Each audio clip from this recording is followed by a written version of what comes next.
রাধে রাধে বন্ধুরা, আশা করি সকলে ভালোই আছেন। তো কাল তো আমাদের হিন্দু সমাজের অত্যন্ত একটি শুভ দিন, রথযাত্রা।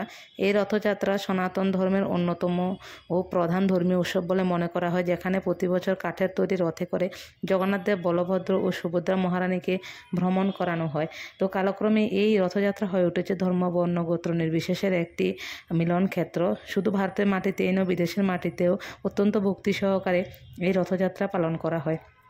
জগন্নাথ দেবের রথের প্রতিটি অংশ খুবই পবিত্র বলে মনে করা হয়, কারণ এই তিনটি রথে অবস্থান করে 33 কোটি দেবী দেবতা। তাই জগন্নাথ দেবের রথের দড়িতে স্পর্শ করা মানে বা টান মারা মানে 33 কোটি দেবী দেবতার চরণ স্পর্শ করা বলে মনে করা হয়। এই দিনটি যদি আমরা কিছু নিয়ম পালন করে থাকি বা নিয়ম কানুন মেনে চলি, আমাদের সংসারে খুব উন্নতি হয়। তো চলুন সেই নিয়মকানুনগুলো আপনাদেরকে বলি। বাড়িতে যদি কোনো ব্যক্তি আর কিছু চাইতে আসে, সেদিন আপনারা কখনোই ফিরিয়ে দেবেন না, অবশ্যই কিছু দান করার চেষ্টা করবেন। রথযাত্রার দিন সম্ভব হলে রথের দড়িতে টান দিন।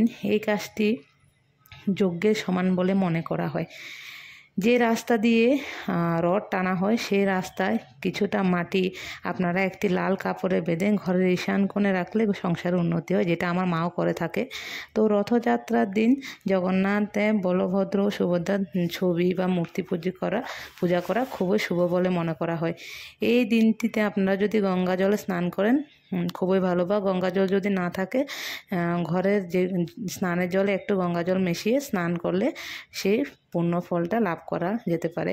এদিন জলে নিম পাতা মিশিয়ে স্নান করা অত্যন্ত ভালো। তো এই দিনটি আমাদের হিন্দু সমাজের অত্যন্ত একটি ভালো দিন। এই দিনে বৃক্ষরোপণ করাও খুবই শুভ বলে মনে করা হয়। তো আজকের ভিডিওটা এ পর্যন্ত। দেখা হচ্ছে নতুন কোনো ভিডিওতে। সবাই সুস্থ থাকবেন, ভালো থাকবেন। রাধে রাধে। জয় জগন্নাথ দেবের জয়।